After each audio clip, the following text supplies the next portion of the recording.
한 해 한 해 이 나이가 들어감에 따라서 그 참 좋은 점이 참 많습니다.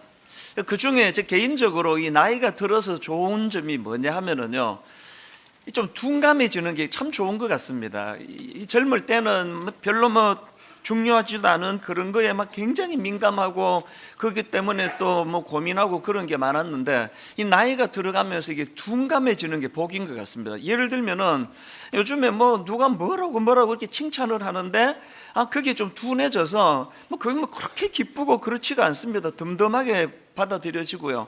또 그런가 하면은 반대로 막 누가 그렇게 그냥 못된 말로 괴롭히고 모함을 하고 악플을 달고 그러는데도 옛날 같으면 많이 아팠을 것 같은 게 굉장히 덤덤해지는 걸 느낍니다. 이게 참 나이 들매 복이라고 저는 생각하거든요. 그 별로 중요하지 않은 거에다 무덤덤해지는 거, 이건 참 좋은 것 같습니다. 그런데 이 나이가 들어가서 이렇게 무덤덤해져서 참 좋은 게 많지만 여기 치명적인 문제가 있다는 걸 알았습니다. 이 나이가 들어가면은 자꾸 무덤덤해지는데, 이 불필요한 것에만 무덤덤해지면 좋은데요, 이 나이 들어서 진짜 우리가 놓치고 있는 무뎌지면 안 되는 것들이 무뎌지는 게 많습니다. 예를 들면은 제가 어느 유명한 작곡가 한 분을 잘 알고 있는데요, 이제 이분과 만나서 식사를 하는데 이제 본인의 고민을 이런 이야기를 하는 겁니다. 목사님 정말 기도해 주셔야 되는데, 이 작곡이라는 거는 아주 예민한 어떤 영감과 이런 것이 있어야 쓰지는 거 아닙니까? 이 사물을 보고 우리 같은 사람은 그냥 다 놓치는 거 하나를 예민하게 잡아내야 작곡이 나오고 또 작사가 나오고 하는데, 이분은 수백 곡을 히트곡을 낸 작곡가, 이름 되면 다 아실 거예요. 이분 고민이 뭐냐, 이 나이가 들어가면서 그게 자꾸 무뎌진다는 거예요. 영감이 잘 안 떠오른다는 겁니다. 꼭 목사님 기도해 주셔야 된다고. 저도 매주일 설교를 준비하는 입장에서 그게 너무 공감이 되는 겁니다. 개척하고 40대 그때는 여러 가지 어설픈 것도 많았지만 성경을 읽으면 불꽃이 튀었거든요. 말씀 준비가 나오고 이런 게 많았는데, 요즘에는 불꽃이 잘 안 튑니다. 그래서 설교 준비하는데 한 2배 이상 정성을 들여야 겨우 유지가 되는 것 같아요. 이 나이 들어간다는 것이 무뎌지는 게 참 좋은 점이 많지만, 이 감정적으로 감각적으로 무뎌지는 거, 이게 참 가슴 아픈 일이구나, 요즘에 제가 좀 느끼고 있는데요. 최근에 읽은 책 중에서 감동의 습관이라는 책이 있는데, 거기서도 제가 저자가 비슷한 고민하는 글을 제가 읽었는데 한번 들어보세요. 나의 기대를 넘어서는 일들에 감동하곤 했습니다. 옛날에 이런 감동이 있었다는 건데요, 그 다음 보세요. 생각하지 못했던 선물, 예상을 뛰어넘는 성과, 뜻밖으로 나를 알아주는 누군가의 마음. 그런데 그런 일들의 반복은 오히려 감동으로부터 나를 멀어지게 만들었습니다. 나이가 들어가고 예전보다 조금 더 많은 것을 가지게 되면서 그렇게 서서히 감동으로부터 멀어졌습니다. 예전에 나를 감탄케 했던 그 많은 일들이 이제는 무료한 일상처럼 스쳐 지나갑니다. 이게 딱 제 얘기 아닙니까?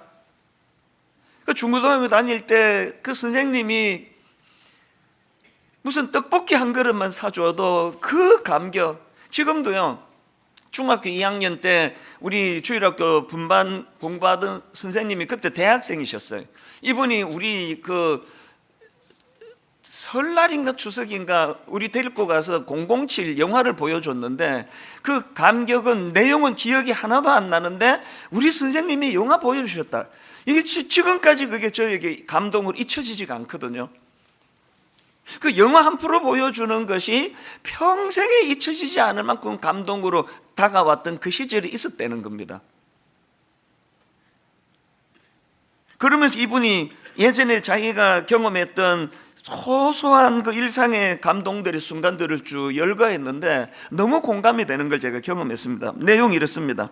좋아하는 작가의 신작 소설을 사들고 책상에 앉았을 때 그 가슴 설레이면서 소설책을 펼치던 그 감동은 저도 기억이 납니다.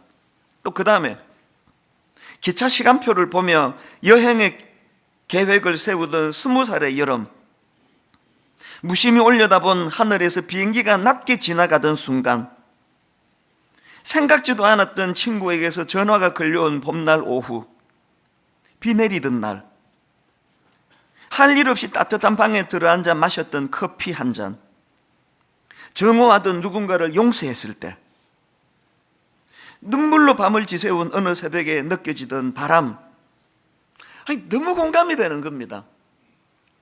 그 고등학생 시절, 대학생 시절에 그 추운 그 냉방에 연탄 떼는 집이니까 뭐 얼마나 우풍이 심하고 추웠습니까? 그렇게 긴 겨울을 보내고 봄에 뺨을 지나가는 봄바람의 기억, 지금도 잊혀지지가 않거든요. 일상의 소소한 감격, 기쁨, 이걸 지금 다 잃고 사는 거예요. 겨울도 겨울 같지가 않고 뭐 차 몰고 다니고 이러니까 뭐 추위를 느껴야 뭐 그 봄을 기다리긴 하죠. 진짜 중요한 거를 지금 우리가 놓치고 잃고 산다, 그런 생각을 하게 만드는 그런 시간들이 제게 있었습니다. 그 저자가 최근에 책을 한 권 더 냈는데요, 책 제목이 설렘의 습관이에요. 근데 여러분, 그 책을 소개하는 글에 보니까요, 이렇게 돼 있더라고요. 두근대면 무죄, 설레지 않으면 유죄. 저는 이거 원래 구호로 삼기로 했습니다. 두근대면 무죄, 설레지 않으면 유죄. 똑같이 뭐 예배 드리러 지금 뭐 그냥 다닥다닥 이렇게 앉아 있지만요, 여기 어떤 분들은 너무너무 설레는 마음으로 예배를 드리고 있는 분이 누군지 저는 알거든요. 무죄. 아무런 설렘도 기대감도 없고 그냥 앉아 있으면 그거 유죄. 두근대면 무죄, 설레지 않으면 유죄. 이런 생각을 하다가 이제 문득 떠오른 인물이 다윗 왕인데요, 특히 오늘 본문에서 춤을 추며 기뻐하는 그 감성이 살아 막 펄떡펄떡거리는 다윗 왕의 모습을 보면서 너무 부러운 거예요. 오늘 본문의 배경이 이렇습니다. 이제 다윗이 왕으로 등극한 후에 오래 방치해 두었던 언약궤를 이제 다윗성으로 가져오기로 결심합니다. 그리고 우여곡절 끝에 이제 드디어 언약궤가 들어오는데, 그 과정에서 다윗이 보인 모습이 그거 아닙니까? 사무엘하 6장 14절 본문입니다. 다윗이 여호와 앞에서 힘을 다하여 춤을 추는데, 그때 다윗이 배 에봇을 입었더라. 여러분, 여기에요, 힘을 다하여 춤을 추는 데가 이것만으로도 우리말로는 표현이 부족합니다. 이 원문 그대로 직역하면은 온 힘을 다하여예요. 막 쥐어 짜듯이 온 힘을 다하여 그렇게 지금 막 왕의 체면이고 뭐고 막 미친 듯이 춤을 추고 있는 다윗의 모습입니다. 얼마나 그 모습이 부러운지, 여러분 막 너무 기쁠 때 내 의지대로 안 되는 기쁨을 표할 때 또 이런 순간 있지 않습니까? 이대로 그냥 죽었으면 좋겠다, 이대로. 저도 내 생애에 한 서너 번 있었습니다, 그랬던 때가. 이렇게 하다 그냥 죽으면 좋겠다, 더 이상 바라는 게 없다. 여러분, 지난 한 해 동안에 그런 순간이 몇 번 있었습니까? 체면이고 뭐고 회사에서 젊은 직원이 보거나 말거나 말로도 할 수 없는 기쁨을 표현하고 그렇게 이대로 죽었으면 좋겠다, 그런 기쁨의 감격을 표현한 적이 작년에 몇 번 있었습니까? 한 번도 없었으면 유죄, 그 무기징역감이에요. 이걸 회복하자는, 이걸. 15절에도 보니까 다윗과 온 이스라엘 족속이 즐거이 환호하며 나팔을 불며 여호와의 궤를 메고 오니라. 저는 분당 우리 교회가 온 교회 공동체적으로 기쁨의 겨워 엿새 내내 세상에서 어둡고 우울하고 그 겨우겨우 버텨내며 살다가 주일만 기다리다가 주일에 모여 공동체적으로 기뻐 춤을 추고 감격하고 감사하고, 이런 2020년이 되기를 주님 이름으로 축원합니다. 정말 그렇게 됐으면 좋겠어요. 이런 의미에서 여러분, 우리는요, 세상이 좋아져서 내가 행복해지는 일은 없습니다. 살아봐서 아시잖아요. 더 복잡해질 거예요. 세상이 달라져서 내가 행복해질 거라는 기대는 다 버리시고요, 세상이 어떻든 관계없이 나는 주님 안에서 이 기쁨을 회복하리라. 이런 의미에서 이제 2020년 저는 올 한 해에 품어야 될 세 가지 목표를 공동체적으로 좀 나누기를 원하는데요, 여러분, 우리가 품어야 될 목표, 첫 번째 목표가 이 감탄을 회복하자는 겁니다. 오늘 본문을 보시면서 아마 이런 생각을 하실 수 있을 겁니다.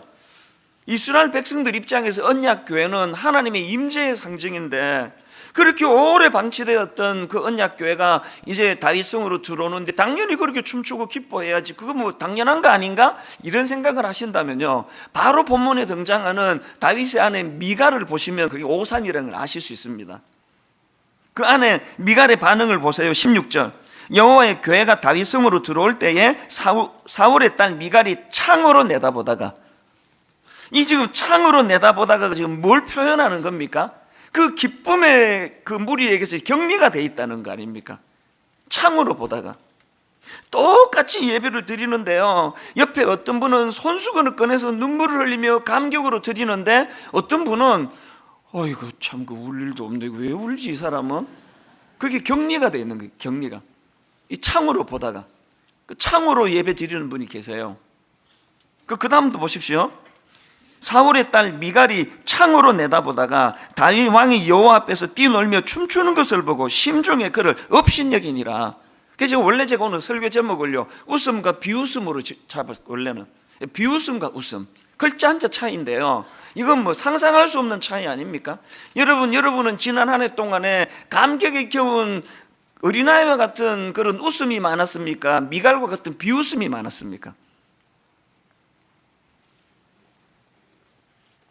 제가 이 유심히 본문을 보니까요, 지금 미갈을 소개하는데 다윗의 아내 미갈로 표현하지 않고 사울의 딸 미갈이 이렇게 표현을 해요. 뭐 많은 의미가 있지만 그 중에 사울의 딸 미갈은 그 공주의 신분 아닙니까?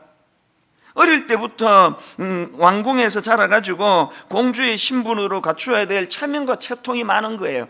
그 기준으로 남편을 보니까 무슨 왕이 채통머리 없이 이렇게 춤을 추고 있느냐는 거 아닙니까? 저는요, 이게 오늘 우리 모태신앙, 내가 모태신앙이 되다 보니까 모태신앙이 갖고 있는 이 극복하지 않으면 안 되는 문제예요. 선입견이 많은 거예요. 예배는 이래야 된다, 예배는 엄숙해야 되는데 그 왜 성가대 맞추면 왜 박수를 왜 치느냐고. 이 자기가 갖고 있는 그 고정관념의 틀로 말미암아 미갈처럼 왕은 이래야 되는데, 왕은 춤추면 안 되는데 자기를 자꾸 억압하는 거예요. 은혜를 받으면 용솟음쳐 오르는 기쁨은 이 체면을 밀어내버리거든요. 이 밀어내버려요. 찬양을 듣고도 너무너무 감격해서 하나님께 박수가 나오고, 수고한 분들에 대하여 감사가 나오고, 오늘 우리를 이렇게 억압하는 미갈과 같은 이런 어떤 그 무엇이 우리를 이렇게 감격을 억누르게 만드는가, 그거예요.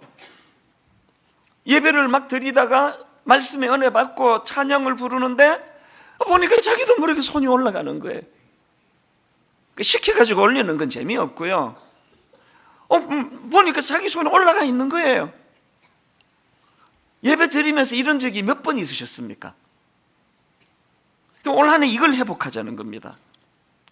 세 갈래로 회복을 해야 되는데요, 첫째, 무엇보다도 하나님 주신 은혜에 대해 감탄하는 거예요.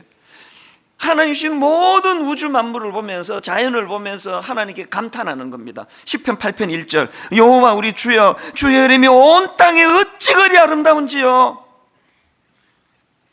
등산하다가 그 하나님의 이 솜씨, 나무 한 그루를 보면서도 가슴이 뛰어본 적이 있습니까? 저는 등산이 너무 좋거든요. 이름 모를 그 나지막하게 생긴 나무 하나, 들풀 하나, 그 등산 가다가 서서 한참을 그것을 들여다보면서 감격을 하면서 설교 영감이 떠오른 적이 여러 번 있었습니다.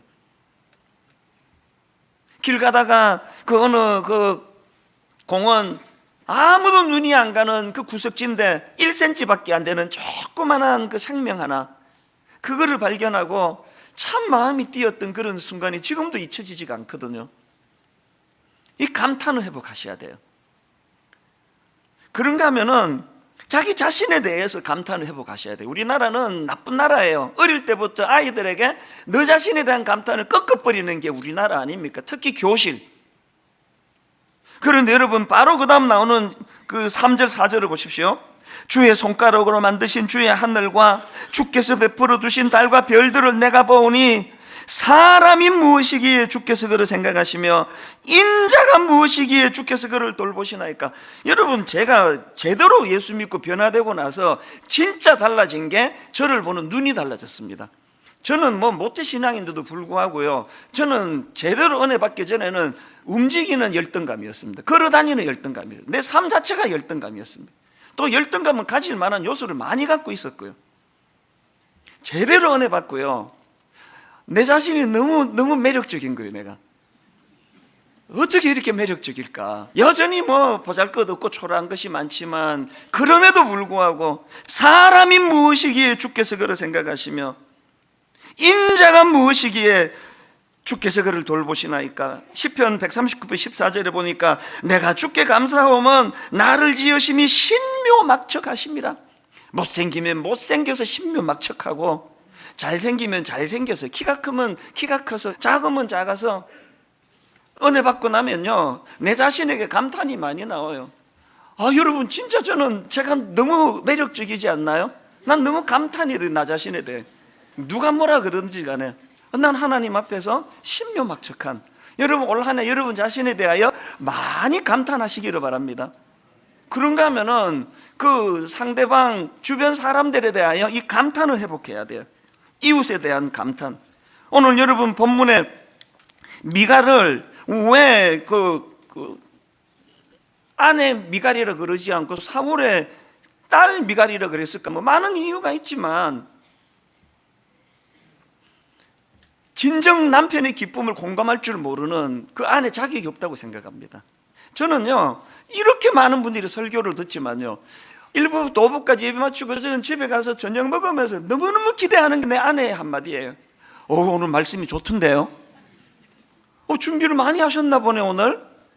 그 한마디가 내 모든 피곤을 다 녹이는데 이분이 이런 말을 절대 안 하세요. 죽으라고 안 해요. 하여튼 교만해질까 봐 그러는지. 모든 남편들은요, 밖에서 뭐 대접받는 거 그 별로예요. 아내에게 인정받고 싶어. 아내. 그 부인들 마찬가지 아닙니까? 하루 온종일 안에서 시달리고 애 돌보느라고 살림 사느라고 해도 빚도 하나도 안 나는 거 치워놓으면 또 어지르고, 치워놓으면 또 어지르는데 남편 들어와가지고 와, 당신이 있어서 내가 밖에서 편하게 일했잖아, 당신 정말 대단해, 그 한마디면 하루에 모든 피곤이 다 씻어지는 거 아닙니까? 그거를 못하는 게 우리 아닙니까? 미갈처럼 비웃고 비아냥거리고 왕의 체면도 없이 말이야, 이 그런 말은 사람을 변화시키지 않습니다. 감탄하는 거예요, 감탄. 저는 그 추억에 잊혀지지 않는 장소가 하나 있는데요, 몇 년 전에 제가 이제 미국에 갔는데 그 아는 목사님이 자기 동네에 막 너무 명소가 하나 있다고, 막 관광객도 뭐 엄청 오는 데가 있다고 가자 그래가지고 거기를 갔거든요. 그러고 보니까 뭐 좀 뭐 경치도 좋고 좋던데 뭐 제가 누굽니까? 나 경상도 사람 아닙니까? 뭐 이걸 뭐 그렇게 감동이 된다 그러지? 그래서 막 미갈처럼 비웃지는 않았는데 하여튼 뭐 이걸 보러 왔나 해서 그냥 보고 뭐 빨리 갔으면 좋겠고 그러는데요, 세월이 지나면 지날수록 그날이 내가 잊혀지지가 않는 거예요. 점점 그날이 기억에 남는 거예요. 왜냐하면요, 내가 본 경치가 갑자기 좋아졌어가 아니에요. 그때 함께 와 있던 미국 사람들의 반응이 갈수록 잊혀지지가 않아요. 저는 그냥 좀 좋은데요, 막 미국 사람들 막 호들갑 알잖아요. 막 와우 막 그러고 막 어메이징 그러면 그레이스 막 그러고 막 원더풀 막 그러면서 막 얼마나 막 그걸 막 좋아하는지 갈수록 그게 나 잊혀지지가 않아요. 그러면 이게 나한테 문제가 좀 있구나. 요즘에 제가 자주 그 생각을 해요. 나한테 문제가 좀 있구나. 그 똑같은 걸 보는데 무덤덤하게 보는 제가 요즘에 자꾸 그 생각이 나는 거예요. 그러고 보니까 그 미국은 언어가 많이 쓰면 발달이 되는 거 아닙니까? 영어로 감탄사가 뭐 얼마나 많습니까? 믿음도 하나도 없는 사람들이 뭐 걸핏하면 오 마이 갓! 지저스 크라이스트, 이게 나쁜 말이 돼버렸어요. 하도 그냥 쓸데없는 남발을 해가지고 와우! 했는데 하여튼 내가 영어가 짧아가지고 그 감탄사를 이것밖에는 내가 인용을 못 하는데요, 뭐 굉장히 많습니다. 그 김정은 교수 책에 보니까요, 미국 사람만 그런 게 아니래요. 이분이 그 독일로 유학을 갔는데요, 그 무뚝뚝해 보이는 독일 사람들도 막 매일 그 분더바 이 뭐 남바라도 돼. 이 분더바가 뭐냐 하니까 영어로 원더풀이에요. 그 음식에 뭐 주문해가지고 식당에 음식이 나오면 분더바 그 외에도 막 그런 감탄사를 연발하면서 음식을 받더라는 거예요. 우리 그렇게 싫어하는 일본 사람들한테 전 이거 배워야 된다고 생각합니다. 일본 사람도 감탄사가 엄청 많답니다. 작은 일에도 이렇게 감사합니다 막 분더바 같은 이런 그 일본말은 내가 모르니까 인용을 못하겠지만요, 저는 지금까지 한국 식당 가가지고 설렁탕 나오는 거 보고 분더바 이러면서 밥 먹는 사람 본 적이 없어요. 설렁탕 나와도 그냥 밥 먹자 그렇게 하고 먹는 거 아닙니까? 이 문화가 지금 이거 바꿔야 돼요. 작은 거에도 감탄하고. 그래서 아브라함 헤셀의 이 말을 저는 늘 마음에 담습니다. 나는 하나님께 성공을 구한 적이 없다. 다만 경의와 감탄을 구했다. 그리고 하나님은 그것을 허락하셨다.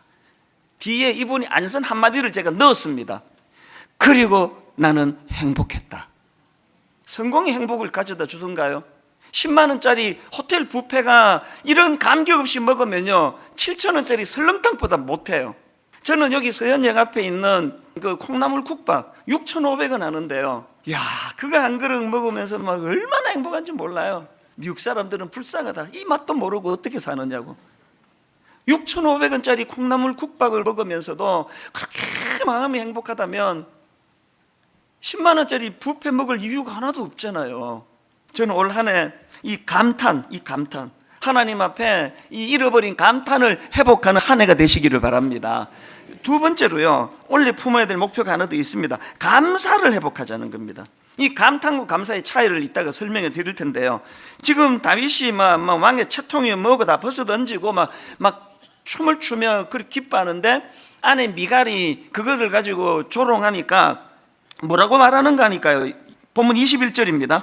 다윗이 미갈에게 이르되 이는 여호와 앞에 상드시니라. 그가 내 아버지와 그의 온 집을 버리고, 그 다음부터 자세히 보세요. 나를 택하사 나를 여호와의 백성 이스라엘의 주권자로 삼으셨으니 내가 여호와 앞에서 뛰놀리라. 다윗의 감탄에는요 하나님 은혜에 대한 억누를 수 없는 감사가 있어요. 감사. 이 감탄과 감사의 차이가 뭐냐 하면은, 감탄은요 제가 사전을 찾아보니까 이 감탄은 마음속 깊이 느끼어 탐복함 이렇게 돼 있더라고요. 감탄은 우러나오는 것으로 내 안에서 일어나는 게 감탄이고요, 감사는 그것을 상대방에게 표현하는 게 감사예요. 그 전에 한자로 제가 풀어드렸잖아요. 이 감사할 때 그 감사는 느낄 감, 사례할 사. 느끼는 것으로는 감사가 아니에요. 그것을 사례할 사자가 뭐냐 말씀드렸죠. 말씀은 쏠사, 이게 합쳐져 가지고 사례할 사자예요. 그냥 속으로 기쁜 건 감탄이고요, 그거를 말씀은 쏠사, 올림픽 때 이 활을 쏘듯이, 사격으로 총을 쏘듯이 말을 쏠 때 이게 감사예요. 우리는 지금 감사를 잘 모르는 거죠. 감사를 여러분이 알고 있는 감사는 감탄이에요. 그냥 속으로 기뻐하는 거. 이걸 말씀은 쏠사. 그래서 제가 작년에 올 한 해 목표를 그냥 말씀은 쏠사 이것으로만 만들어도 좋겠다 그런 생각이었습니다. 올 한 해는 말씀은 쏠사, 말을 자꾸 표현하는 겁니다. 윌리엄 아스워드 이런 말을 했습니다. 감사를 느끼지만 표현하지 않는 것은 선물을 포장해 놓고 주지 않는 거랑 똑같다. 선물 포장해 놓으면 무슨 소용입니까? 지난 연말에요, 우리 교회 그 젊은 부목사가 저한테 이제 온라인으로 그 아이스크림을 교환하는 선물을 보내왔어요. 저희 교회는 담임 목사가 부교역자한테 선물하는 거 금지되어 있거든요. 그래서 제가 그 받자마자 이런 답을 보냈습니다. 고마운데 다음부터 이러지 마라. 나중에 담임 목사 되고 여유 생기면 그때 마음껏 선물해라. 다음부터 하지 마라. 이 젊은 목사는 뭐 어지간한 말에는 지금까지 다 알겠습니다, 순종하겠습니다 그러는데 바로 반발의 글이 왔어요. 이렇게 왔습니다. 아닙니다 목사님. 느낌표. 단호하게 아닙니다 목사님. 감은 쏘아야 한다고 목사님께 배웠습니다. 부교역자들에게 부담 주고 싶지 않아 선물 절대 못하게 하시는 목사님의 정신과 의도는 잘 압니다. 하지만 표현하지 않다 보면 정말 감사를 잃기도 하는 것 같아서 1년에 한두 차례 목사님께 감사 표현하는 것은 전혀 부담스럽지 않습니다. 단호하게 이제 또 너무 세게 말했나 싶었던지 맨 끝에 말 관로하고 방긋 이렇게 맞췄어요. 제가 이 교역자의 글을 읽어보고 맞다, 내 생각을 바꿨어요. 법 바꾸기로 했습니다. 이제 우리 교회 모든 부교역자들은 매년 담임 목사한테 선물을 하시기 바랍니다. 단 10,000원 이하로. 10,000원 이상은 접수를 안 받습니다. 제가 우리 교회 출신 목사님이 잘못 가르쳤다는 걸 알게 된 거예요. 여러분, 그 아이스크림 인터넷으로 구입할 수 있는 아이스크림 쿠폰 교환권 하나가 이게 뭐 몇십만 원 해서 의미가 아니고요. 말씀은 쏠싸거든요. 새해에는 감탄이 나오시기를 바라고요. 그 감탄의 중심에 하나님을 향한 은혜에 대한, 십자가에 대한 감사가 녹아있는, 감탄이 녹아있는 그런 감사, 또 그 감탄. 저는 오늘 집에 돌아가셔서 분당 우리 교회 홈페이지가 여러분이 올려주시는 감탄의 글로 거의 마비가 됐으면 좋겠습니다. 몰랐는데 말씀은 쏠쌉니다. 하나님, 이제 하나님 은혜를 내가 막 무한으로 제가 표현하겠습니다. 그래서 여러분, 감사와 관련한 실천사항 2가지를 말씀드리는데요. 감사 노트 쓰기. 지금 이게 전국적으로 반향을 일으키고 있는데 우리 교회는 무덤덤한 것 같아요. 작년에 제가 이 자리에서 결혼 주례를 했는데요. 참 인상적인 건 바로 이 감사 노트 선물로 받은 거거든요. 신부가요, 하객들 전부에게 이 감사 노트를 선물을 했는데 놀라운 게 뭐냐, 밤을 새워가지고요 저한테도 썼어요. 여기에 이찬수 목사님께 저희 결혼식에 주례를 써주셔서 정말 감사합니다 이러면서 쭉 저한테 감사한 걸 썼는데요, 저한테만 쓴 게 아니에요. 모든 하객들 감사 노트에 밤을 새우지 다 쓴 거예요. 그 제가 이거를 보고요, 이 신랑 이거 복 터졌다, 복 터졌어. 뭐 이거 하나만 보면 어떤 신부인지 알 수 있는 거 아닙니까? 여러분, 이제 이 감사 노트를 이제 여기 왜 153 감사 노트입니까? 하루에 한 번 하나님께 말씀 묵상하기. 그 다음 2번째가 5가지 감사 제목 적기. 뭔지 아시겠죠? 감사 제목 적기 전에 하나님의 말씀을 바탕으로 감사하자는 거예요. 그 다음에 153 하루 3번 감사 표현하기. 말씀은 쏠싸. 남편이나 아내에다가 애 둘만 있어도 하루에 3번씩 할 수 있는 거 아닙니까? 점점 이게 확산이 되는 거예요. 교회 홈페이지는 교회 홈페이지답게 너무나 받은 은혜에 대한 감사가 충만하게 넘쳐나는, 그래서 원래부터 실명적으로 하자 그랬습니다. 쑥스러워하지 마시고 이런 가리지 마시고 전심을 다해 하나님께, 성도들에게 감사를 표현하시기를 바랍니다. 아멘 안 하신 분은 마음으로 깊이 결단한다는 뜻이라고 제가 봤습니다. 여러분, 뭐 인복 그러는데요, 인복이 중요하다 그러는데 인복은요, 감사하는 사람에게 오는 게 인복입니다. 감사하는 그 사람에게 인복이 찾아오는 거거든요. 마지막 3번째 목표, 감탄과 감사를 회복하되 예배를 통해 회복하자. 예배를 통해 감탄과 감사를 회복하자. 21절 다시 한번 보세요. 다윗이 미갈에게 이르되 이는 여호와 앞에서 한 것이니라. 그가 내 아버지와 그의 온 집을 버리시고 나를 택하사 나를 여호와의 백성 이스라엘의 주권자로 삼으셨으니 내가 여호와 앞에서 뛰놀리라. 미갈의 말에 반박하는 다윗의 말 시작이 여호와 앞에서고요, 그 말 마무리가 여호와 앞에서예요. 모든 감탄과 감사는 여호와 앞에서예요. 주신 은혜에 대한 감사, 그 감격, 십자가 사랑. 그래서 A.W. 토즈 목사님, 예배 없이 감탄할 수 있지만 감탄 없이 예배할 수 없다. 보니까요, 모든 인간의 약점인데 이 예배도 권태기가 있습니다. 처음에 그렇게 눈물로 예배를 드렸는데 한 2, 3년 드리고 나면 권태기가 와요. 무덤덤해요. 서라 그러면 서고 앉아라 그러면 앉고. 이번에 왜 우리가 성경 봉독할 때 나이를 서기로 한지 아십니까? 권태기를 좀 극복하자는 거예요. 부부간에도 권태기가 오면은 만나는 장소도 밖에서 만나고 호텔에서 만나고 외식도 하고 이런 노력을 해주면은 권태기가 극복이 돼요. 마찬가지입니다. 최근에 제가 존경하는 그 선배 목사님의 동생이 너무나 큰 교회 상처를 받고 등록도 안 받아주는데 우리 교회 와서 지금 예배를 드리고 있는데, 그래서 제가 통화를 했더니 눈물의 메시지를 전했습니다. 매 예배 때마다 자기는요, 목사님 저는 53년 내가 신앙생활 했지만 예배는 설교 듣는 거로 생각했는데 나머지는 예배가 진짜 때도 그냥 뭐 건성건성했는데 하나님께서 이 교회에 딱 앉자마자 영광송, 임예송에서부터 눈물을 주시는데요, 가슴이 터질 것 같으라는 거예요. 그 맨 처음에 예배 시작할 때 나를 통하여 나의 입술을 인하여 주의 이름을 높임 받으소서, 지각 하시는 분들은 진짜 큰 걸 읽고 있습니다. 그래서 여러분, 우리가 예배의 권태를 극복하기 위해서 이제 성경 봉독할 때마다 자리에서 일어서는데요, 일어설 때마다 뭐 설하니까 서지 그게 아니고요, 느헤미야 8장 5절 6절의 정신을 꼭 기억하시기를 바랍니다. 에스라가 모든 백성 위에 서서 그들 목전에 책을 펴니 책을 펼 때에 모든 백성이 일어서니라. 에스라가 위대하신 하나님 여호와로 송축하며 모든 백성이 손을 들고 아멘 아멘 하고 응답하고 몸을 굽혀 얼굴을 땅에 대고 여호와께 경배하니라. 이 감격으로 자리에서 일어나 말씀을 함께 읽어 내려가시면 하나님이 더 큰 은혜 주실 줄로 믿습니다. 두 번째, 성경책 가져다니기 운동이에요. 2020년부터 여러분, 저는요 너무나 교회가 과잉 친절을 해가지고 이제 곧 당분간 화면으로 성경 봉독을 안 올릴 생각이에요. 과잉 친절하고 있는 겁니다. 뭐 잠깐 볼 건데, 잠깐 볼 건데가 아니라 군인은 전쟁을 안 치르더라도 총은 들고 가야 되는 거예요.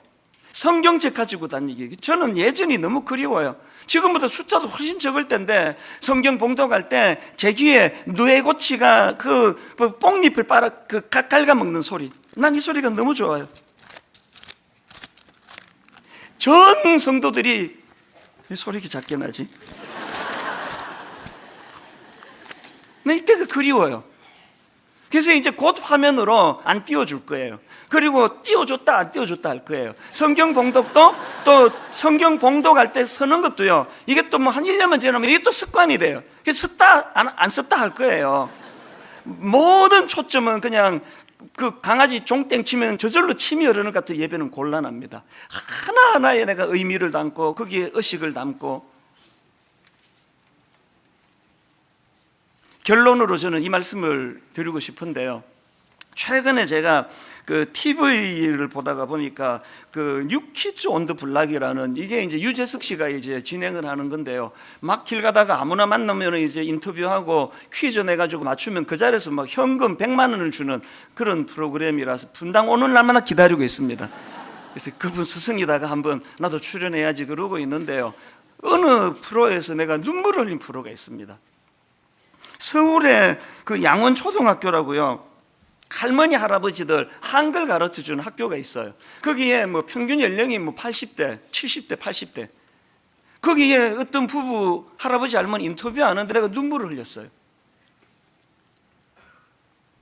할아버지는요 너무 집안이 어려워가지고 초등학교 1학년 들어갔다가 학교를 그만뒀고 그게 학력 전부예요.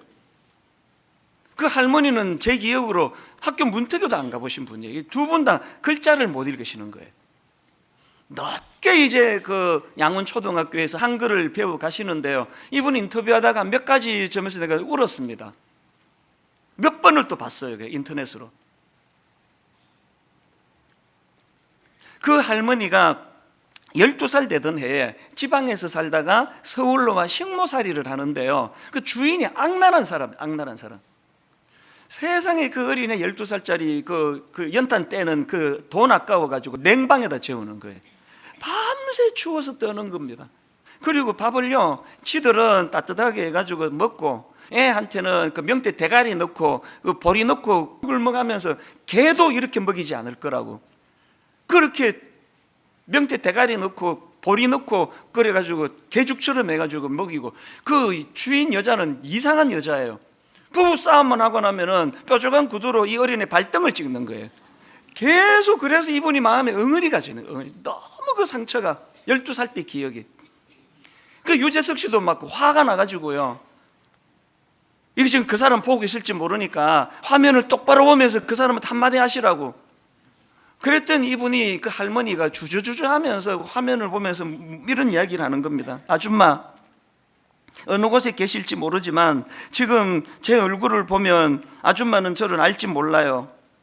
그러나 그때 아주머니가 내게 행했던 것은 아실 것입니다. 그리고 한참을 머뭇거리다가 하고 싶은 말을 그 다음에 이렇게 하는 겁니다. 아줌마, 편안한 마음으로 잘하고 사십시오. 우리도 잘하고 살겠습니다. 안녕히 계세요. 여기 내 눈물이 터진 거예요. 평생에 한을 준 그 사람인데 끝끝내 그 사람을 용서하고 축복하는 말로 마무리를 하는 거, 거기서 내가 눈물이 터졌고요. 그리고 비록 지금까지 글자도 못 읽는, 학교 근처도 안 가본 분이지만 박사님보다 나아요. 지혜를 알아요. 행복이 뭔지 알아요. 부부간에 얼마나 표현을 많이 하는지 손을 꼭 붙잡고, 마지막에 이제 그 블록 같은 걸로, 이제 그때가 한글날이에요.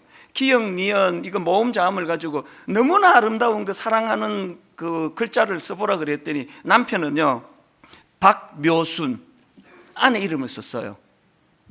그 할머니는 거기다가 길게 한참 걸렸어요. 글자를 배워가니까 길게 이렇게 썼습니다. 사랑하는 우리 신랑, 너무너무 사랑해요.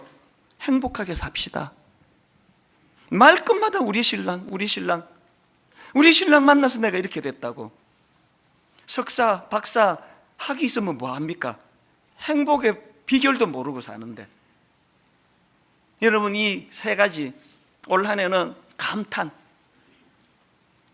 들꽃 하나를 보고도 감탄이 나올 수만 있다면 그런가 하면 그것을 이루는 은혜에 대한 감사, 예배를 통해 이 감탄과 감사 회복하기.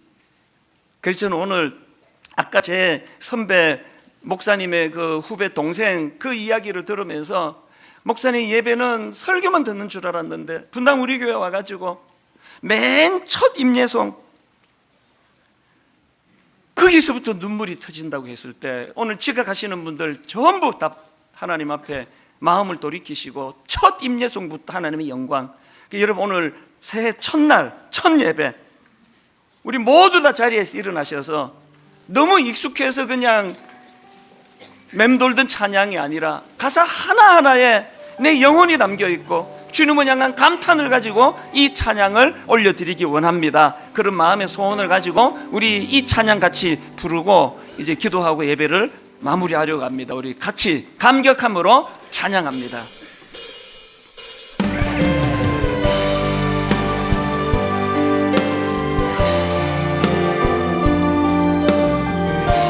감탄이 회복되기 원합니다. 감사가 회복되기 원합니다. 무엇보다도 예배를 통하여 이것들이 회복되기를 원합니다. 오늘 우리 한 해를 돌아보며 지난 한 해 이것 없이 살았던 걸 회개하고 올 한 해 하나님 반드시 그것을 회복하기를 원합니다. 미갈같이 되지 않기 원합니다. 다윗처럼 살기 원합니다.